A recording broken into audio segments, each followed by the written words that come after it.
welcome to another episode of Two Strike Noise, your weekly baseball history podcast. I'm one half of the show. My name is Jeff. Joining me from the infirmary in the Pacific Northwest is the other half of the show, Mark A. Johnston. Mark, is the life support still working?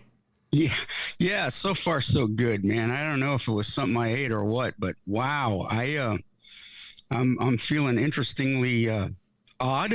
Is that even? Can you even use that? No, it's comfortably numb. Comfortably numb. That's what I am. Yeah, but you know what? Nothing soothes an ailment like baseball history, my friend. Or baseball. I like the Caribbean series. Have you been watching this? I've been watching. Yeah, this is first on my list for our BP segment today. Is the Caribbean series? I say Caribbean. Is it Caribbean or Caribbean, or is it tomato? It depends on if you're in Disney or not. Oh, okay. What do Disney people say?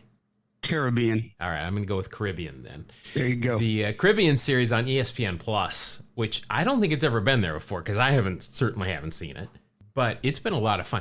Good to see also when you're watching the DR games that Robinson Cano still has the longest at bats on the planet.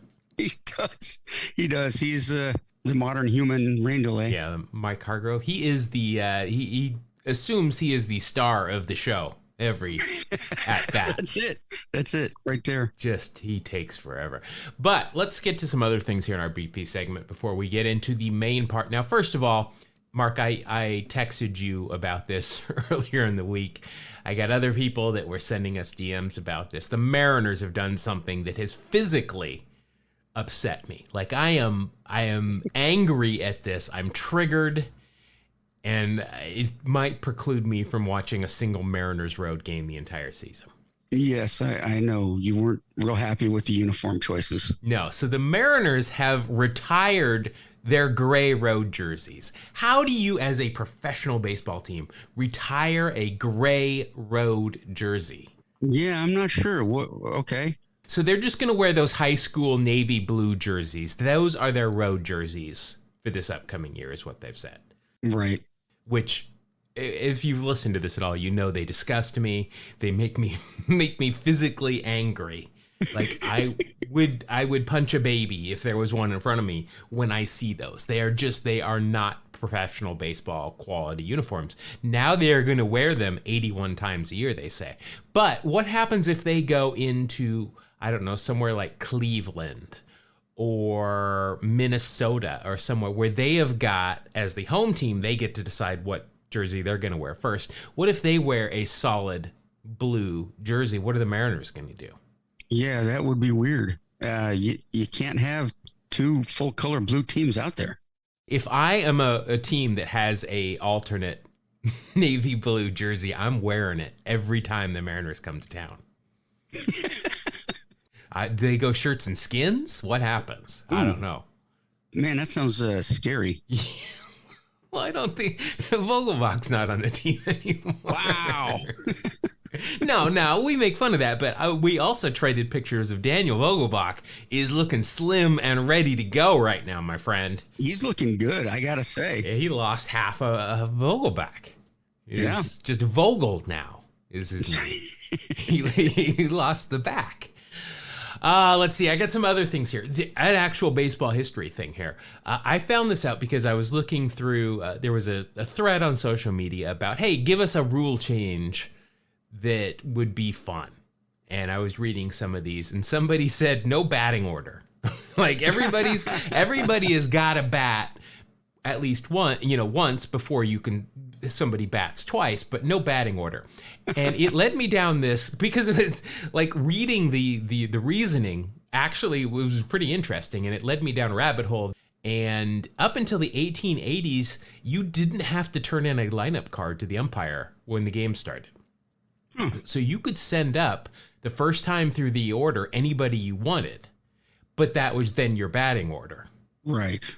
But think about it. You put your leadoff batter there. If you go 1, 2, 3, maybe you don't want your cleanup batter leading off with nobody on. Maybe you put up, another leadoff type batter. See if they can get on, and then put up your number 4 batter, or your number 2, I guess, is where you put your best batter now. It was bring interesting. A whole new level of strategy. It really would. And it's interesting. So Cap Anson, noted racist but Hall of Famer, in particular was noted for this using the strategy to his advantage when he would send up his batters. In the first inning, first 3 batters get on base, he would put his best available hitter to bat fourth. But as I said before, if they go 1, 2, 3, he would send up another leadoff type batter to lead off the second, saving his better hitters for when he had guys on base. Nice. Yeah, no, that makes total sense. I don't hate it. This is something I could see like the Savannah Bananas doing. Maybe, the Atlantic League. Maybe this is something they try.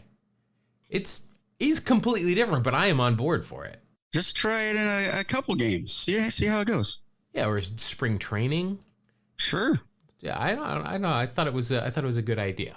I'm not going to say good. I thought it was interesting. It was better than a lot of the other things. Yeah, I imagine so. Like, I'm all for, to start off an inning, the first person that gets on each half inning, they decide whether they want to go to first and round the bases counterclockwise or go to third and round the bases clockwise. I am all for this. Let's start our own league. And these are the rules. That's it. There you go. Found something very interesting. It involves Yogi Berra and Sex in the City. Wow, I can't wait to hear this one. Yeah, so obviously it could be a million different stories because those two are often intertwined. Oh, but, yes.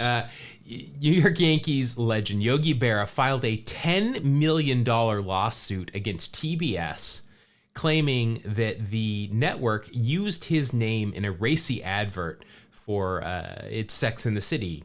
They were rerunning the show. The ad gave 3 possible definitions for the word yogasm. Oh, jeez. 1, a type of yo-yo trick. 2, what Samantha has with guys from yoga class. Or B, adult relations with Yogi Berra. Ah, I see. So Berra's suit claimed that the ad, quote, engenders a moral taint that has damaged his otherwise spotless reputation, end quote. No word on what became of the suit. I didn't care that much to figure out more about it, but I saw Sex in the City and Yogi Berra, and I had to investigate more. Yeah, that's an interesting combo. Maybe we should start working on some other combinations that of TV shows and ball players. For example, Chris Speaker and Three's Company. What do they have in common? He takes over the Mr. Furley role. Oh, God. Now we're getting real weird. Okay. We got a lot of response from last week's show. We were talking about players with nicknames of titles that they might not have actually earned. Right. Specifically, like the mayor and some other things, of which I did put some research in to see if there had been an election, and there had not. All of this, of course, came from Babe Ruth, who was no sultan nor king. Got a bunch of them from a couple of different listeners. Got a lot of kings, first of all. We forgot like King Felix. Sure. King Carl Hubble, King Kelly. We did a whole episode on King Kelly. Oh, jeez, yeah. There were a bunch of kings, which, as far as I can tell, again, there is no lineage to prove that they actually served as rulers of a kingdom. Let's see. We also got some earls. Now, I didn't know this one, and this, I'm assuming, is up from your neck of the woods. The Earl of Snohomish. Torgerson. Torgerson. Yeah, I've never heard of Earl Torgerson. Oh, yeah, I just know him because I believe I was in Snohomish and something happened where I figured it out. Anyway, I don't know if that's the right Snohomish, but it sure seems like it. Yeah, well, I doubt he was an earl because as far as I know, Snohomish has never had an earl rule over it. No, they're not a fiefdom. No. How about Duke Snyder, the Duke of Flatbush? The Duke of Flatbush. That one, I think he actually was voted in as the Duke of Flatbush. So we'll take that one. The Knight of Kennett Square. Yes. Herb Pennock. I didn't know that. I know who Herb Pennock is. I didn't know that. Let's see. The Count of Luxembourg. Ooh, I don't know that one. Heine Mine. Okay. Now, I don't know who Heine Mine is, but I like the name. Why does he even need a nickname if you're named Heine Mine? Let's see. The Duke of Paducah. Phil Roof? Phil Roof, absolutely. He was the manager of the Salt Lake Buzz when I was Sure, yeah. Longtime Twins. I think he was a catcher, wasn't he? Pretty sure he was. The Kentucky Colonel, Earl Combs. Again, no, there's no R in the word colonel for some reason. Colonel. I'm just going to start calling them colonels. That's the dumbest word ever. It sounds like something you have to have once you turn 40. Here's one. John Waltham was known as the Duke. We've covered that. He did a very good impersonation of John Wayne. Let's see. The mayor of Ding Dong City. That one I don't know. Travis Shaw. Mayor of Ding Dong City. Been there. Didn't like it. Let's see. Roger Bresnahan was known as the Prince of Tralee. I don't know. I know who Roger Bresnahan was. I don't know the Prince of Tralee, but there's a lot of them. And again, I'm really casting a lot of doubt that these people were ever lawfully ascended to these titles. Yes, we got basically that whole list we got from our buddy Marshall. Yep, he sent it. We got 2 or 3 of them. I mean, some of these are crossovers, but we appreciate that. That was a lot more names than I was expecting to have to go over today. Speaking of things that listeners send us, let's get into trivia. So the question that I asked last week was, which member of the 500 home run club has the most inside the park home runs included in that 500 home runs? Now, Mark, you went on a run here recently where you were getting these left and right. Meaning 2 in a row, which I think are the only 2 you might have ever answered correctly, but nonetheless, they were consecutive. That's a streak. That's since been snapped, but are you ready to start a new one? Do you have a guess? I have a guess. I don't know how accurate it's going to be. All right.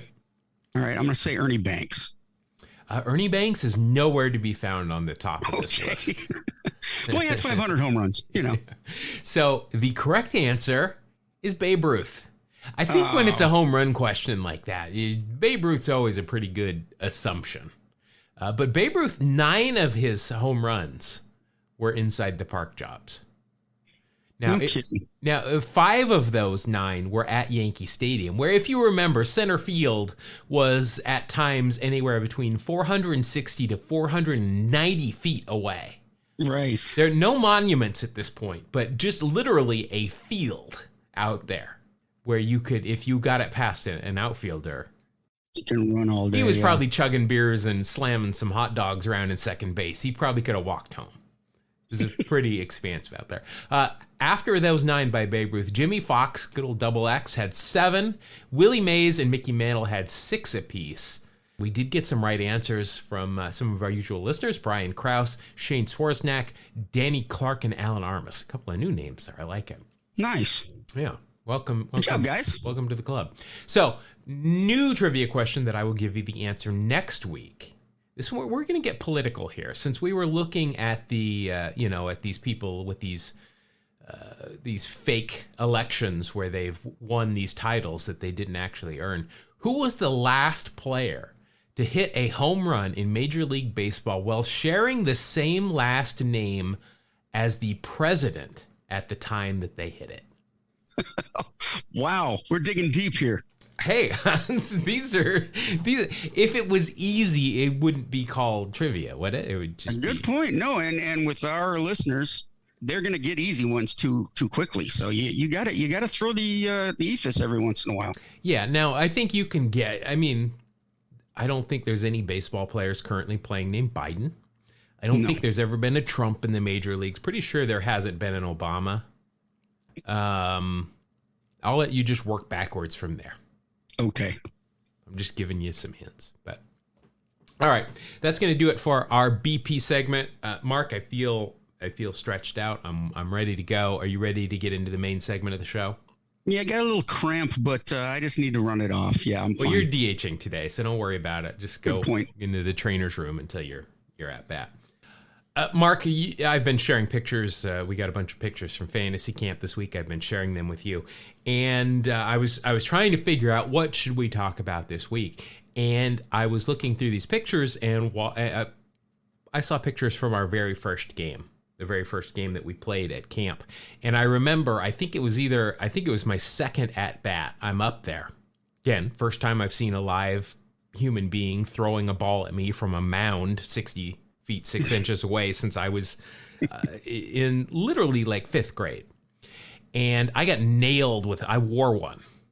Now, let's be honest, nobody's throwing very fast, but it still hurts. I took it in the back, didn't rub it, and we were playing Dallas Braden's team, and Dallas Braden is encouraging his pitcher, saying, all right, that's no problem. Didn't hurt anybody. And to which I had to give Dallas Braden a serious look as to who he was talking to, because it did hurt. And I still have a little bit of a bruise today, a month almost afterwards. So I wanted to talk about hit by pitches. Okay. Yeah, it's kind of a broad subject, but I'm like, I think I got enough here, and I found some really interesting stuff. So first of all, I just want to read you the rule in case you are unfamiliar with it. It is Rule 5.05b that says a batter becomes a base runner and is awarded first base when he or his equipment, except for his bat, is touched by a pitched ball outside the strike zone, and he attempts to avoid it or had no opportunity to avoid it, and he did not swing at the pitch. The rule awarding first base to a batter hit by pitch was first instituted in 1887. So before that, you could just hit people as much as you want. They got to take it. It's a ball. I love baseball, but I don't think I'd want to play that one. Well, it was like 8 balls to walk at that point too. So you could technically, if they called balls. Yeah. So there you go. Now, this rule does not get called to the letter of the law. If you sit there and don't move and get hit, you generally get to take your base. Yes. I will talk about some instances where that was not the case, but yeah, I actually got hit twice during camp. I got that one in the back, and then I had one where I kind of jackknifed out and it brushed across my jersey, which, okay, bag's a bag. My on base percentage was over 500. So very nice, man. Yeah. So I wanted to look first of all at some hit by pitch leaders throughout the history of baseball. The modern era, we talk about this a lot. It is considered after 1901. The record in the modern era is held by Hall of Famer Craig Biggio, who was hit 285 times during his 20-year career. Yes, he passed Don Baylor, I believe. Yeah, so he led the league in hit by pitches 5 times. Before Biggio, as you said, the modern era record belonged to Don Baylor, who was hit 267 times. Goodness gracious. But the thing is, batters are getting hit a lot more than they have at any point in the history of baseball right now. All right, so I mentioned the modern era. Craig Biggio is the leader. That's since 1901. If we want to go back all the way since the start of the game, since they started keeping statistics, the leader is actually fellow Hall of Famer Huey Jennings, who was hit 287 times over his career. So 2 more than Biggio. He had some banner years of getting plunked too. Yeah, and this guy played till he was 49. Now, he did, the last time he was hit by a pitch, he was 34. But he did keep playing till he was 49. And 287, that's a lot of pitches to be hit by. So what I'm seeing, though, is if Biggio and Jennings are in the Hall of Fame, does that mean there's an easy way to punch your ticket to Cooperstown, and all you have to do is be the all-time leader in hit by pitches? Sure. I found the cheat code. Yes, it's the cheat code. I you know what? And you got a good start on it by getting hit twice. Yeah, twice. You were a fantasy camp. Yeah, twice in 6 games. So I'm on my way. So Jennings was much more than just a hit by pitch guy, and is deservedly in the Hall of Fame. He managed the Tigers for a long time, and he did kind of the impossible. He managed Ty Cobb, who kind of, did what he wanted to. But we've talked about in the past that game in 1912 when Cobb was suspended. We're not going to get into why, because I don't think anybody really knows the full story, but he was suspended and his teammates actually had his back and they refused to play as well. So Jennings went and, as we talked about, went and found some guys on the street corner, and they suited up and played a game. Well, I'm not going to say they played. They were on the field. They showed up. They showed up. But Jennings and his coaches also played in this game. So Jennings at one point came to bat as a pinch hitter, and the umpire asked him, "Hey, who are you batting for?" Jennings said, quote, "None of your business." So the umpire wrote down on his lineup sheet, quote, "Jennings batted for exercise." Nice. Huey Jennings also holds the all-time record for hit by a pitch in a season with 51. Now, in the modern era, Ron Hunt just missed tying or passing that mark when he was plunked 50 times for the 1971 Expos. Yeah, so Hunt was quoted as saying, quote, "Some people give their bodies to science. I gave mine to baseball," end quote. He was notorious for leaning over the plate, daring pitchers to pitch inside so that he could get hit or get a pitch that he could get a hold of. It infuriated pitchers and managers. They didn't want to hit him, but when they, happened to hit him, they really, really hoped it hurt. Like, they weren't sad to hit him. Especially since Hunt had the habit of tossing the ball back to the pitcher after it had hit him. The pitchers did not care for that. From 1968 to 1974, Hunt led the league in hit by pitch every year and ended up with 243 career hit by pitches. Hunt is also one of the handful of players to be hit by a pitch 3 times in a single game. Wow. Yeah, you got to get in that ice bath as soon as you're done with that game. Now, one of a player that we've certainly talked about and brought this up before is Mark Lemke when it comes to hit by pitches. 3,664 plate appearances, 0 career hit by pitches. Yes. That is the record for career plate appearances without being hit by a pitch. After his playing days were over, Lemke actually became a knuckleball pitcher in the Atlantic League for 2 seasons, where he hit 7 batters. That's not very fair. No, he had ended up with a record of throwing wild pitches in 9 consecutive plate appearances to batters. He made the Hall of Shame. Over 2 seasons on the mound, Lemke finished with a 5-2 record, but an 8.17 ERA, gave up 42 hits in 26 innings, struck out 20, walked 37 walks in 26 innings, and his whip was 2.174. And he still won games. Somehow, yeah, that was definitely an offensive league. Do you remember Brandon Guyer? I can't say that I do.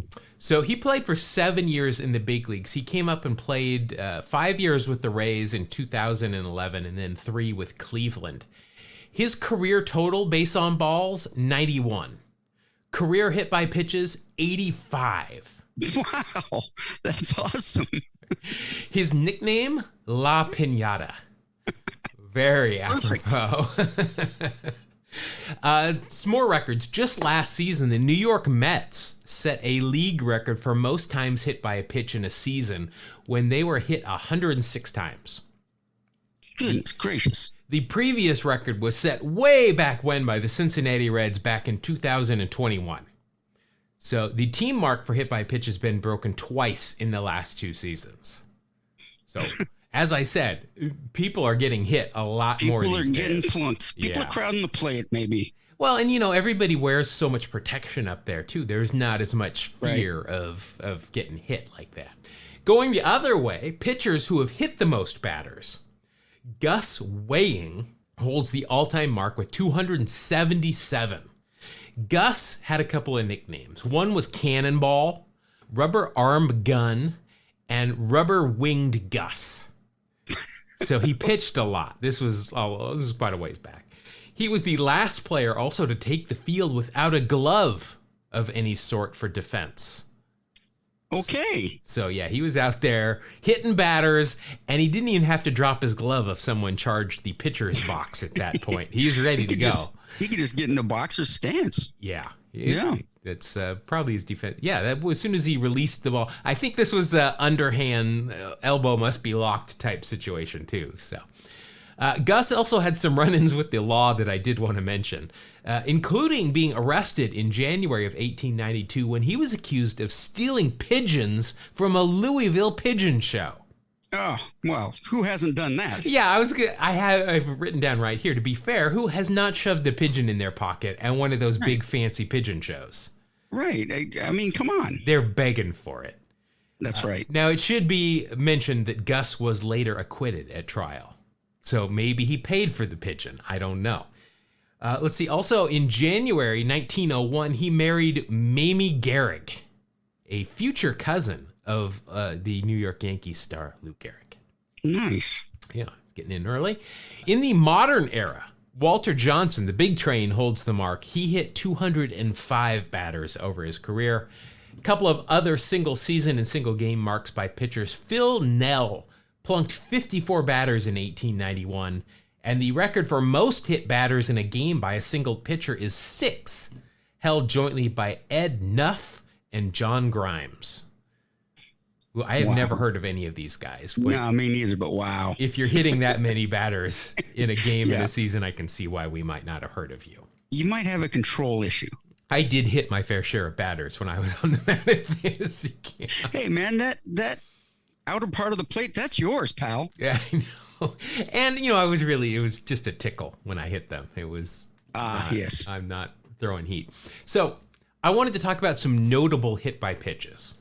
So we're going to start off with Ray Chapman, who we've talked about before. And I think most, knowledgeable baseball fans know the story of Ray Chapman of the Cleveland Indians.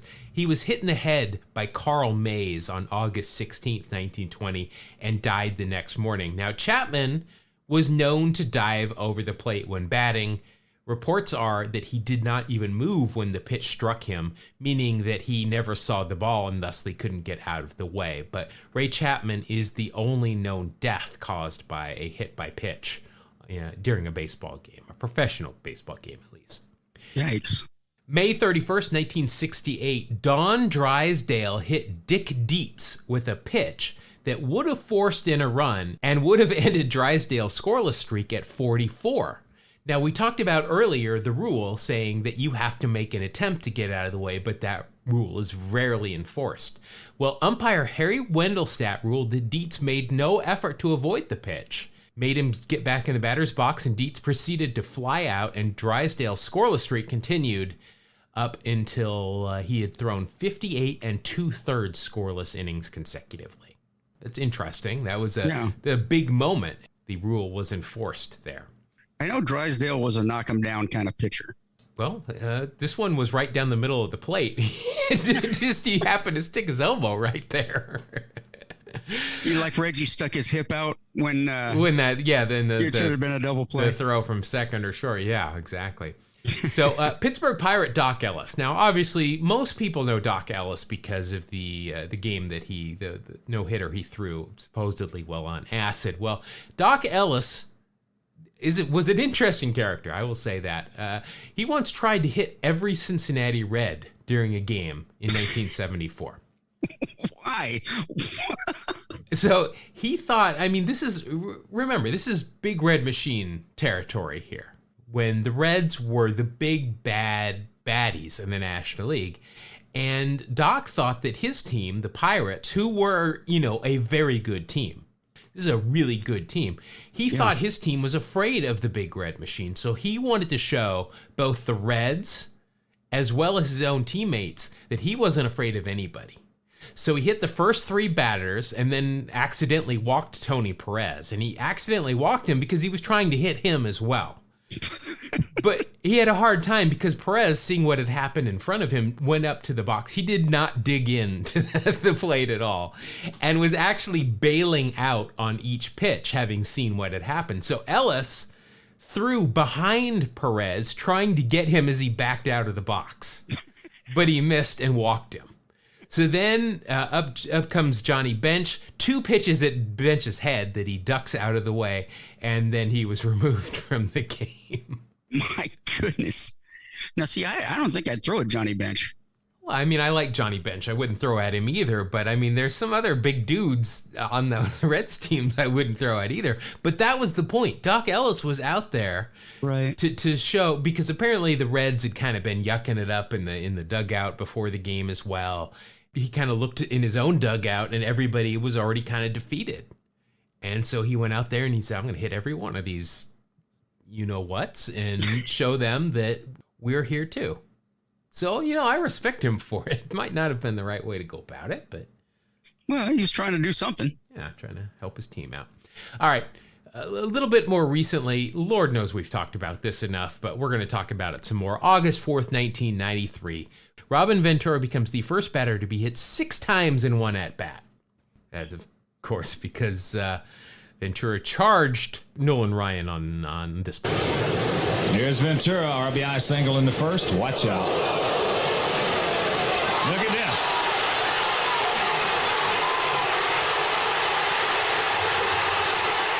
Not a lot of talking going on there by Hawk, which is a rarity, but I think everybody that is listening knows what's going on there. Yeah, that is just a hilarious moment. It had to work out specifically perfect for him to get Ventura in a headlock like that.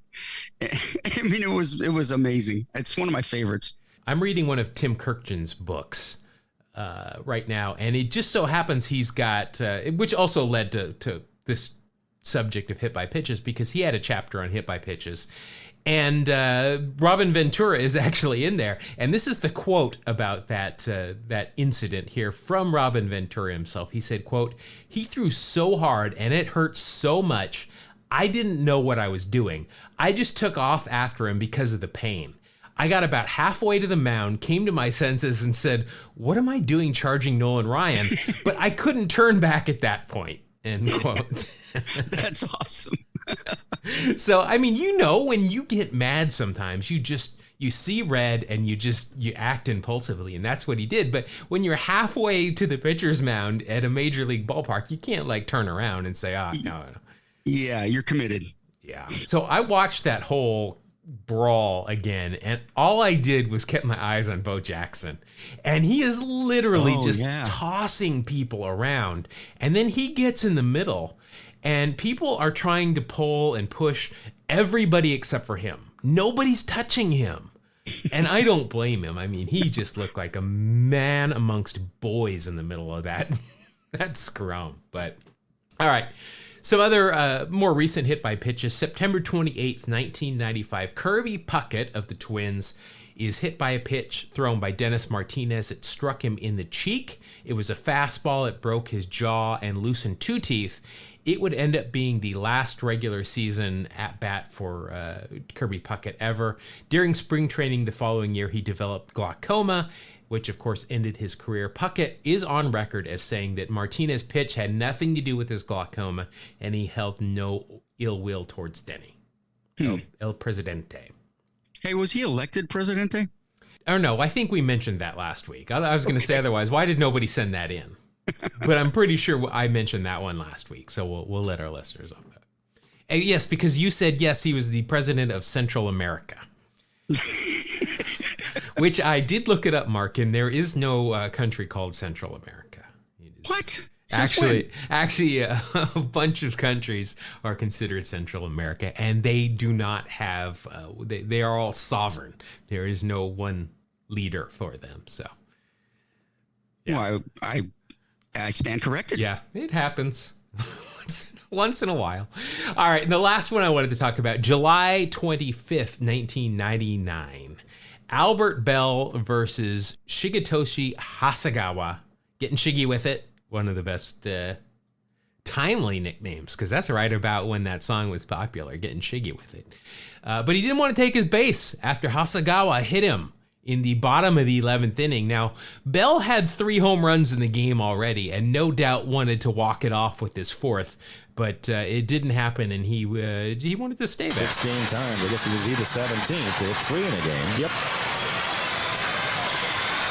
Albert's last one came, 3 home run day, that is, in a Cleveland Indian uniform, and Hasegawa came up and in and hit Albert Bell.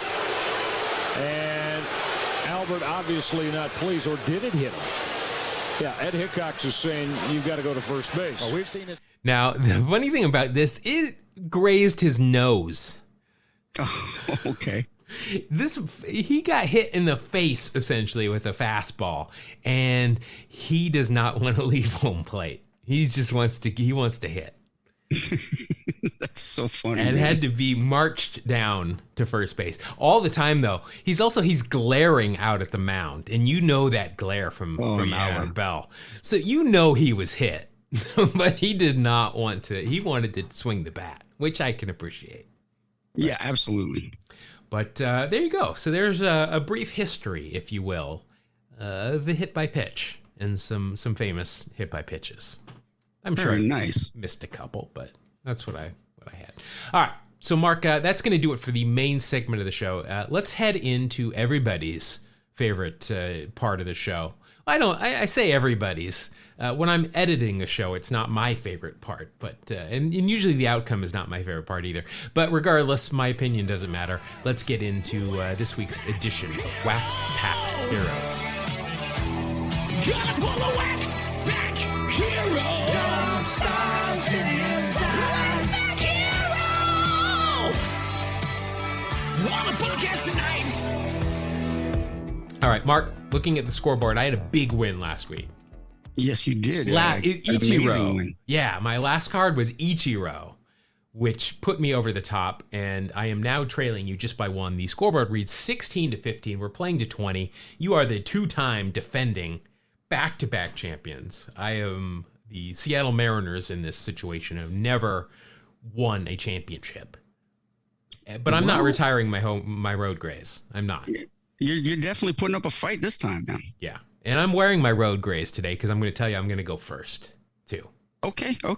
So let us review the rules, just in case this is your first time here. We're going to open up a couple of packs of baseball cards. We're going to look up said baseball reference war for, not said, we're going to look up the baseball reference war for said players on said cards, and we will add those together. We got a couple of extra things that can get you some extra points. Anything on the player's face. That means glasses, sunglasses, mustache, eye black, really prominent wart. Any of these things, extra 1/10 of a point. If they are wearing real stirrups where we can see sanitary socks, that's an extra 1/10 of a point. But if they're 2-in-1s, that's a minus 1/10 of a point because that's just not cool. If they're wearing sweatbands with their caricature jersey number, that's a 1/10 of a point. Any of their final 3 seasons in professional baseball were spent at the Kingdome or T-Mobile Field, that's an extra 1/10 of a point for each season. 2 flaps or no flaps on the batting helmet or batting without batting gloves, that's an extra 1/10 of a point. Any awards, Rookie of the Year, Cy Young, MVP, All-Star, Gold Glove, 1/2 a point. There's a Hall of Famer on the card, even if they're not who we're talking about, that's an extra point. Ricky Henderson or Nolan Ryan, we poll those. If it's a Ricky Henderson, regardless of who polls it, that's 5 points for me. 5 if Nolan Ryan is polled for Mark. And we're each going to pick a team, Mark, and if the player spent that year on that team, we're going to get 1/2 a point for that. So who are you going with today? I think I'm going to go with the Detroit Tigers. Well, I went with the Mariners last week, and that worked out well for me. So I'm just going to go right down the coast, and I'm going to go with my boys, the Oakland Athletics. Ooh, this is good. Yeah. Now, we're going to do something a little different today. We've done this before.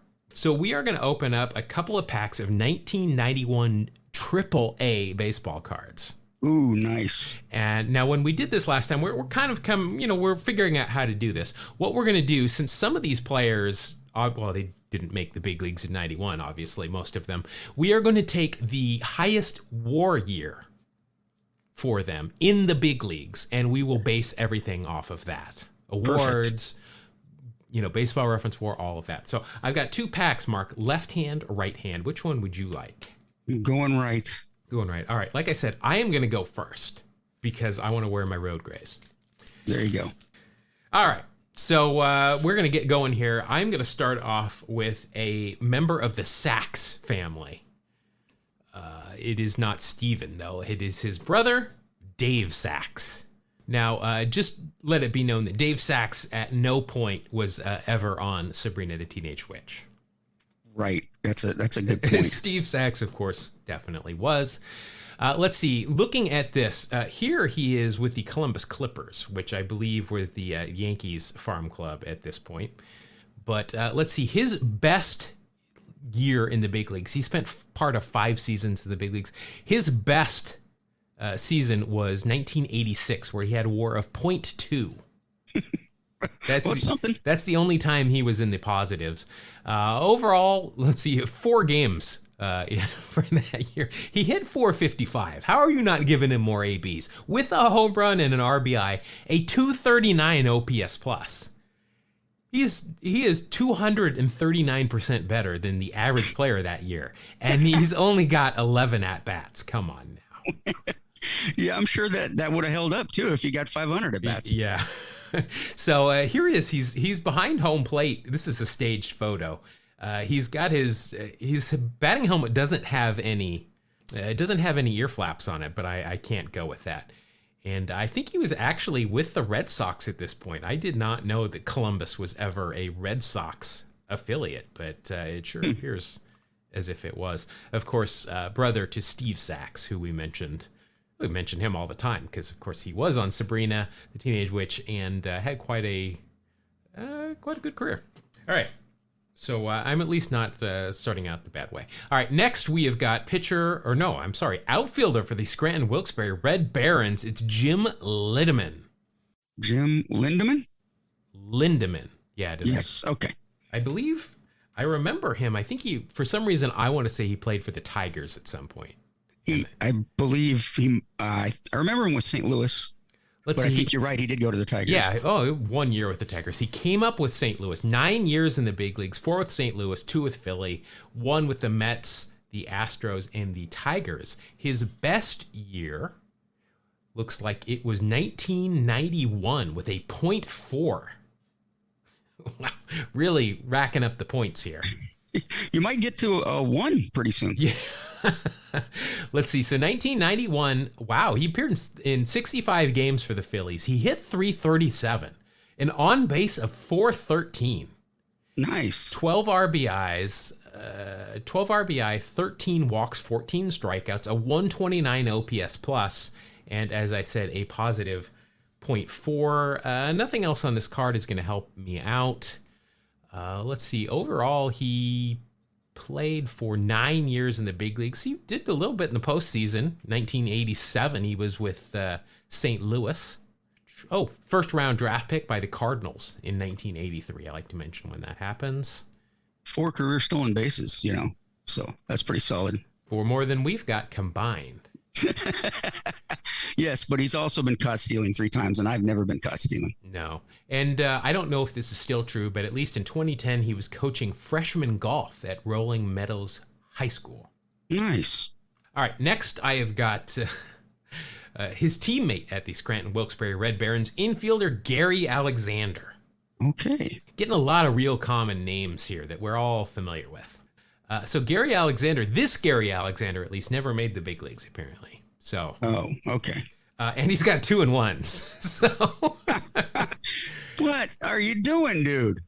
Yeah, that's not cool. All right, so moving on from him. Wow, these are really staged photos. So next I have got an outfielder, and they're all from the Scranton Wilkes. Is this a team set? Scranton Wilkes-Barre Red Barons. Scott Wade, he's an outfielder, and here he is posed up against the outfield wall as if he's catching a ball against the wall. Nice.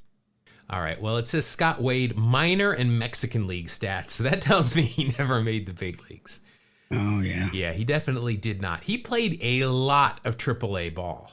Boy, he sure did. Look at that. Man, he played AAA from 1987 all the way to 1995. Never got a cup of coffee. That's amazing. That is incredible. He played 9 seasons, 752 career games at AAA. Wow. He hit 84 home runs, stole 53 bags, got caught 34.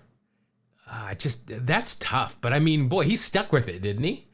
He was not going to walk away. He's like, just call me up for one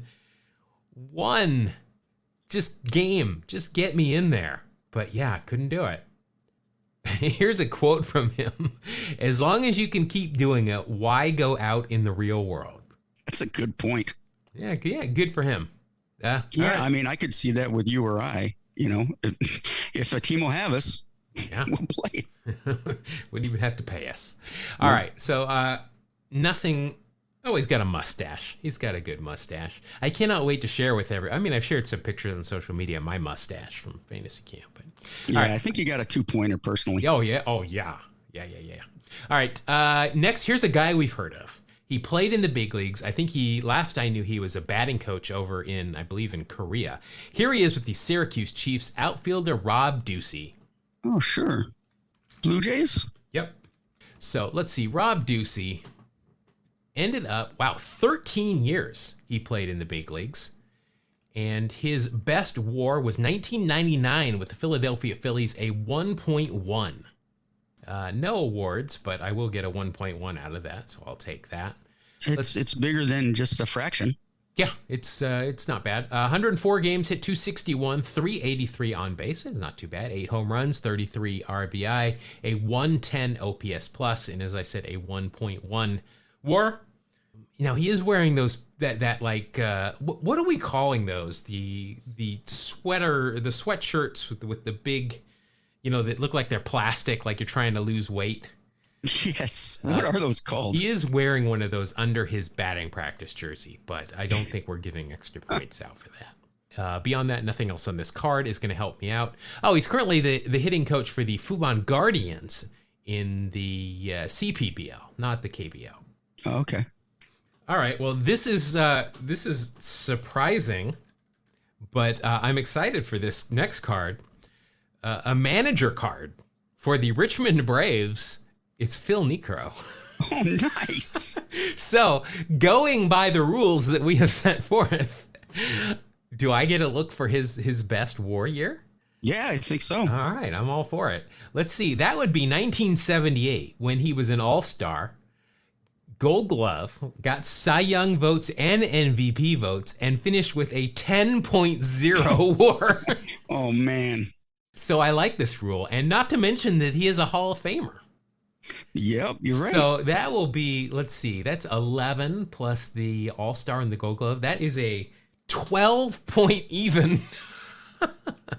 I'm pretty sure that I just won with that. Yeah, unless, you know, Hack Wilson managed the team. He's always my go-to.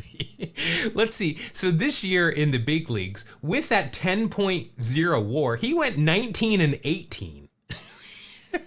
Led the league in losses. The second of 4 consecutive years that he led the league in losses. So he went 19-18 with a 2.88 ERA.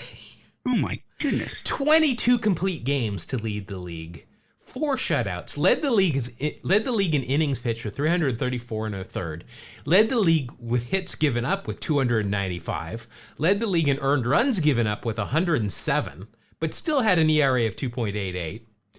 Led the league in hit batters, very apropos for this this week's subject. Had a 142 ERA plus, and did not lead the league in wild pitches. Only had 11. So he was practicing his control. Yeah, he had a really good catcher this year. But I'm all for it. All right, I will take that. That might have just won the game for me. Next, we have got another staged photo where Stu Peterson of the Syracuse Chiefs is again jumping up against the wall, trying to make a catch against the wall. Way to go, Stu. Get back there on that. Oh, is this Jock Peterson's dad, maybe? I don't know. Let's see. Yep, father of Jock Peterson. There you go. Oh, very nice. So Stu Peterson only played for 1 year in the big leagues. That was in 1985 with the Dodgers. He had a WAR of -0.1. He didn't get into a lot of games. No, he appeared in 8 games, 4 at-bats, 1 RBI, struck out twice. But you know what? He appeared in a big league game. That's right. So, and he's the father of a good player in Jock Peterson. Yes. Wow, 12 seasons in the minor leagues. But, wow. So he made the big leagues in 85 for those 8 games. And then he kept playing until 1992 was his final season. He kept playing.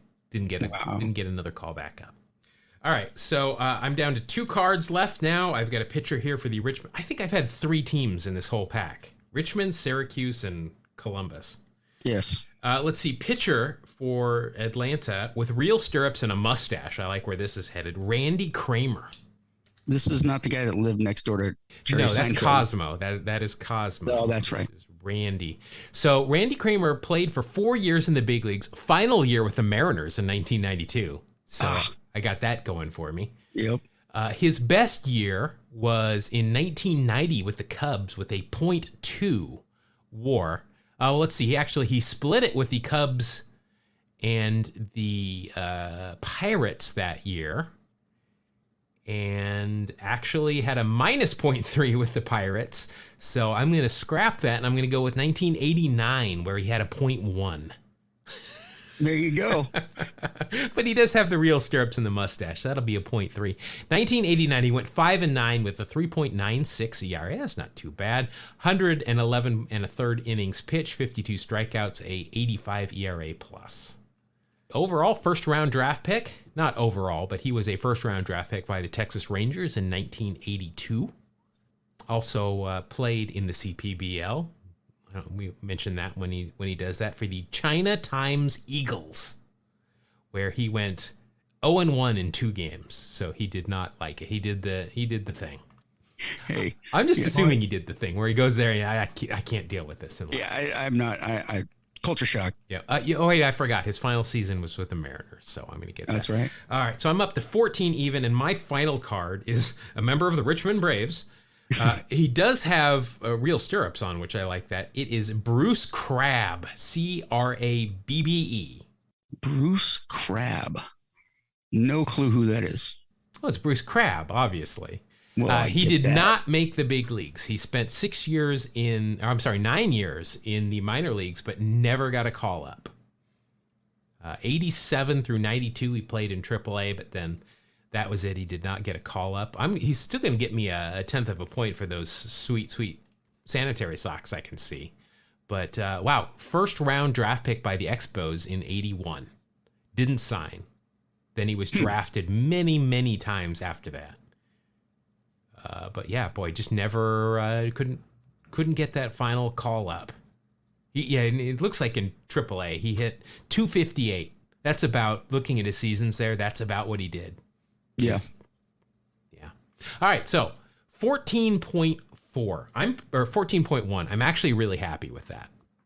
Yeah, I mean, that's a solid score. You got a little help there from a Hall of Famer. Yeah, I'm not going to lie. I think the Negro card probably is going to help me win this one, but I don't want to take anything for granted. Let's go ahead and open up yours. Oh, it looks like Bruce Crabbe is managing in the minors right now. Oh, Looks like he was Bruce. also a coach with the Silver Bullets and is the new manager of the Mississippi Braves.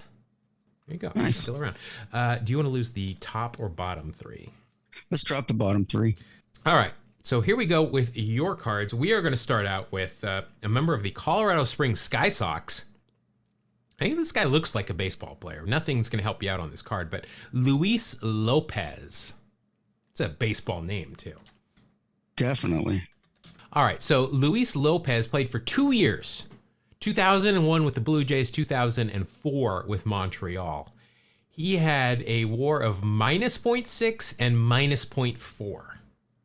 So -.4 or -.6 is a bigger number, right? We're going to go with that. I don't like the way this is starting. Let's see. So that was in 2004, the -.4 with Montreal. 11 games. He hit 154, struck out 9 times, reached base once when he was hit by pitch. That's it. An OPS of -12, which I don't think that is good. That's rough. Yeah. Let's see. Luis Lopez. Wow, he played just about everywhere. He played independent ball from 2009 to 2014. So he really stuck with it. He also played in the Puerto Rican League. He played in the Venezuelan League. He played in the Canadian American Association, the Mexican League. He played in the Japanese League for Rakuten for 1 year. I mean, he went anywhere that would take him, and I don't blame him. Absolutely. Wow. Overall, 20 seasons he played professional baseball. And That's pretty awesome. Yeah, only appeared in the big leagues in 52 games. Overall, he appeared in 2,436 games. All right. So you're at -.4. I like where this is going. Oh, well, this guy we know. We know this name. Catcher here for the Edmonton Trappers, Ron Tingley. Oh, sure. All right, so Ron Tingley, 9 years in the big leagues. Backup catcher. That's what he did. Didn't play a whole lot. Best year, 1995. That would be his final year at age 36 with the Tigers. He had a .8 WAR. .8. Hey, you know what?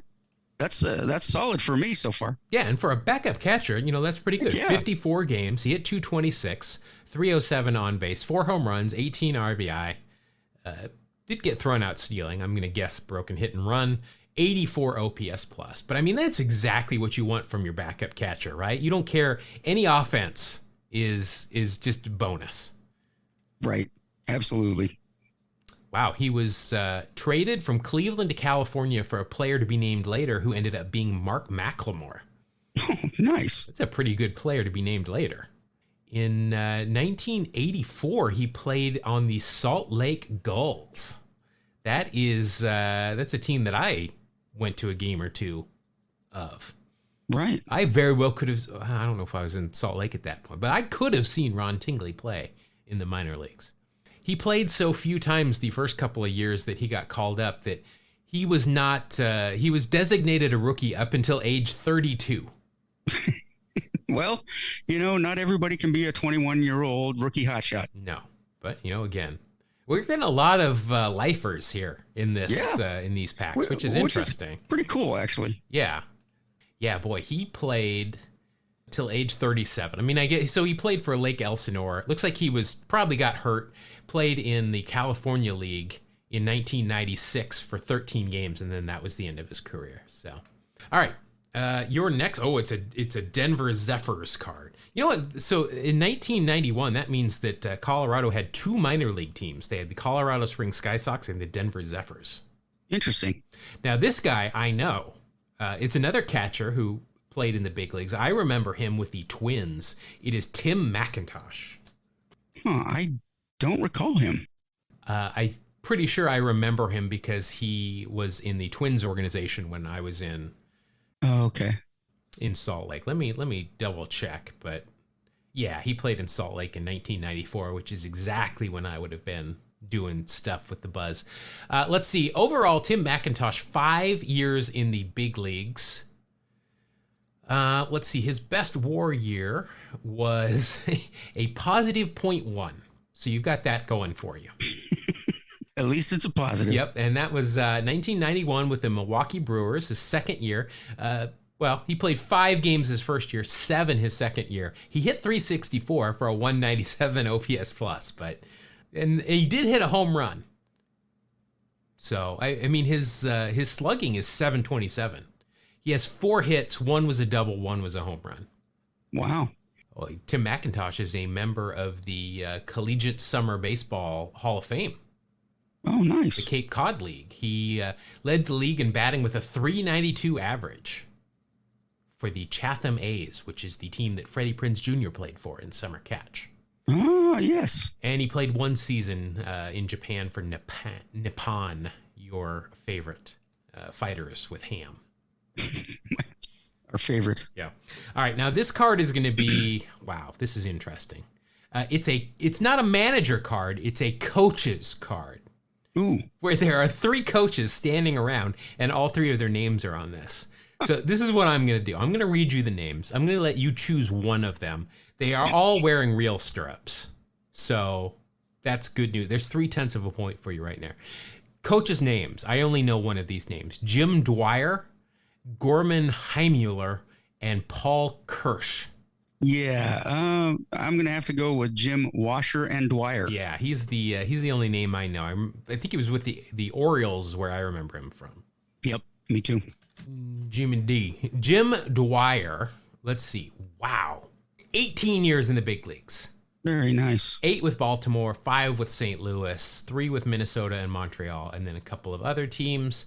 His best WAR was a 1.5 in 1987 for the Baltimore Orioles. Nice. So let's see, 1987, Baltimore, 92 games, 274 average, 371 on base, 15 home runs, 33 RBI, and a 131 OPS plus. So not bad. You're going to get that 1.5 plus the 0.3 of a point for all of the real stirrups in here. No mustaches, though. That's a little disappointing. Come on, guys. Yeah. Let's see. He was traded for Pete Lecoq at one point. Oh, another one of our favorites. Yeah.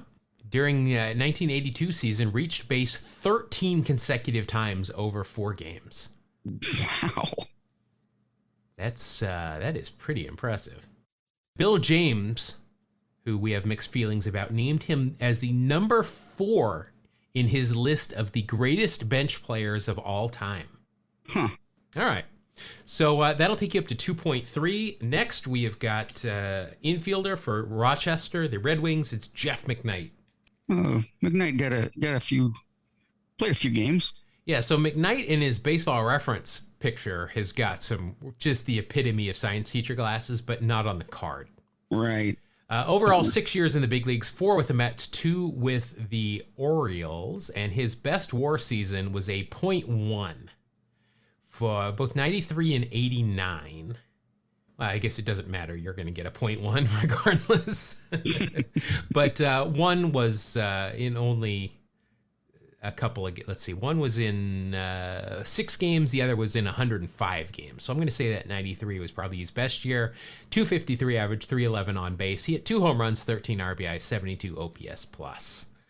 So that's okay. Second round draft pick by the Mets in 83. All right, so this one might be a point getter for you. Okay. I'm not sure that it's going to be, Phil Niekro-esque, but it is pitcher here for the Denver Zephyrs, Cal Eldred. I remember Cal. He pitched for a while.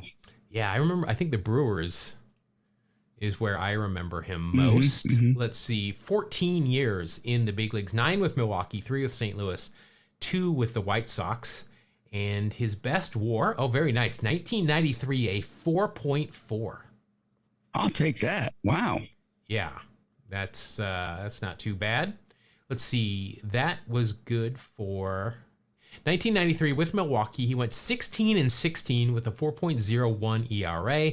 Led the league in games started, first of 2 consecutive years with 36, 258 innings pitched, 180 strikeouts, a 1.06 ERA plus. And that is good for 4.4. Nothing else on this card is going to help you out. First round draft pick by the Brewers in 1989. Then he was traded with Jose Valentin to the White Sox for Jamie Navarro and John Snyder. Huh. John Snyder, of course, from the Dukes of Hazzard. Oh, I thought that was Snyder, the maintenance guy on One Day at a Time. One Day at a Time, yes. I think he was Schneider. Oh, okay. Yeah, you're right. Now, how many podcasts are going to talk about Schneider from One Day at a Time? This is stuff you only get here, folks. This is why we're number 1 in the baseball. In our own minds. The baseball history podcast hemisphere, where we're named after a production thing. Oh, by the way, Dallas Braden knew what 2-strike noise meant. So we've got that. He did. For you. That's awesome. All right. Now, this one could be a point getter, too. So you're at 6.8. I'm at 14.1. You've got 3 cards left. This is your best shot. Right here. Okay. First baseman here with the Toledo Mud Hens. So he's wearing that hat that Klinger from MASH would wear. Yep. Yeah. It's Rico Brogna. Rico. Now, in my out-of-the-park baseball replay, Rico Brogna is a Hall of Famer. He is off the chain. And he leads the league in every offensive category every single year currently. But let's see, Rico Brogna, 9 years in the big leagues, 4 with the Phillies, 3 with the Mets, 1 for a couple of different teams. And his best WAR year was 1995 with a 2.3. Wow, another solid score. Yeah, so with the Mets that year, 134 games, 289 average, 342 on base, 22 home runs, 76 RBI, and a 119 OPS plus. So that's pretty good. First round draft pick by the Tigers in 1988. And he was then dealt to the Tigers for Alan Zinter. Oh, yeah, Zinter.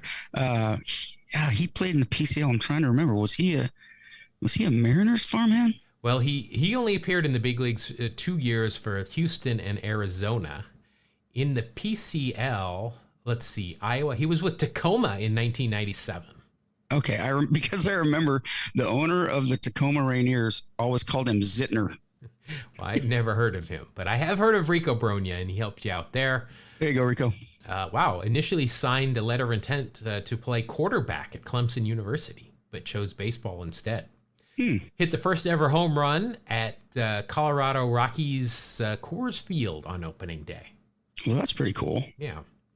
There is, well, I guess he's not hosting it, but there is a podcast focused on Rico Brogna, the Rico Brogna podcast. It's a New York Mets podcast. Very nice. But it does not say that he is on that podcast. All right, so you're at 9.1. Your second to last card is catcher for the Toledo Mud Hens, Mitch Lydon. I know who John Lydon is, but not Mitch. John Lydon, of course, Johnny Rotten. Oh, okay. Well, I was going to say here, the first name Mitch, it's probably not going to be great. Yeah, that's a good point. Yeah, he only appeared in 1 year in the big leagues in a WAR of .1. 1993 with the Marlins, 6 games, 10 at-bats, 3 hits, 1 home run. Wow. Well, good for him. So That's he only right. appeared in 6 games in his entire big league career. He got 3 hits, one of which was a home run. That works for me. Yeah, I'm jealous. I'm not going to lie. Absolutely. Yeah, he went on to play an independent ball for several years after being in the big leagues. So respect. Interesting. It says his positions were catcher and pinch hitter. So that 1 home run was his first major league at bat. Oh, wow. Second pitch he saw in the big leagues, he took out. Let's see, since his big league career, he has been a law enforcement officer in Florida as well as a Little League coach. Very nice, Mitch. Let's see, nobody has claimed the Mitch Lydon bio in Sabre, on Sabre's website yet. So if you want it. All right, your last card, you're at 9.2. So you need a 5-pointer here. And you've got outfielder for the Toledo Mudheads, Eric Mangum. Well, this isn't looking good for me. Looks like he never appeared in the big leagues either. So Right. he does have a mustache, though. It is not a 5-point mustache, though. It is barely a tenth of a point.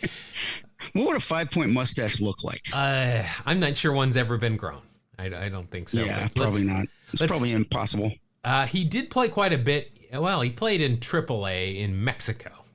But Albuquerque AAA is as high as he ever got for 6 games in the States here. But then he went on, I guess he played in Toledo for a little bit too.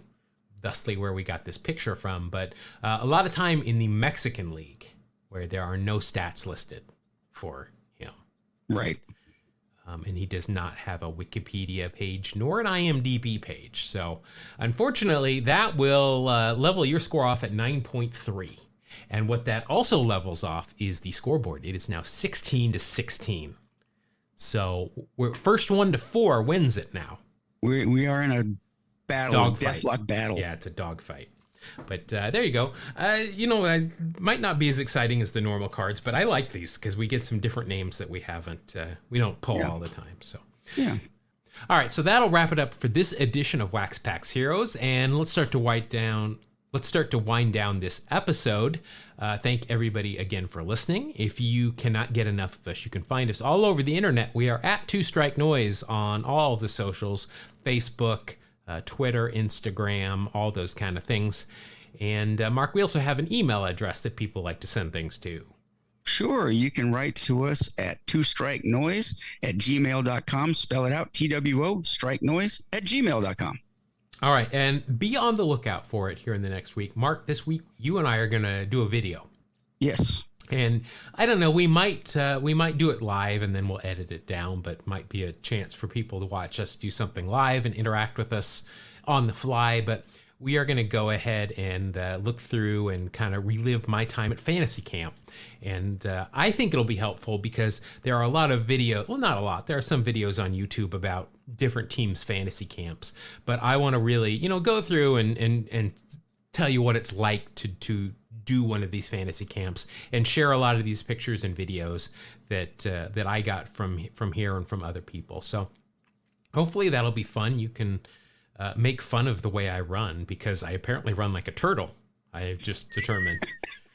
For some reason, my neck disappears when I run these days. So some odd looking pictures that we will no doubt make fun of, but also, cool pictures and stories that I got to talking from some of the players there. So Sure, yeah, absolutely. So look out on social media. We will let you know when that is going down, if we're going to do that live. Otherwise, we'll probably announce next week when that video will show up. But we want to thank everybody again for listening, and make sure to join us next week on the next episode of Two Strike Noise.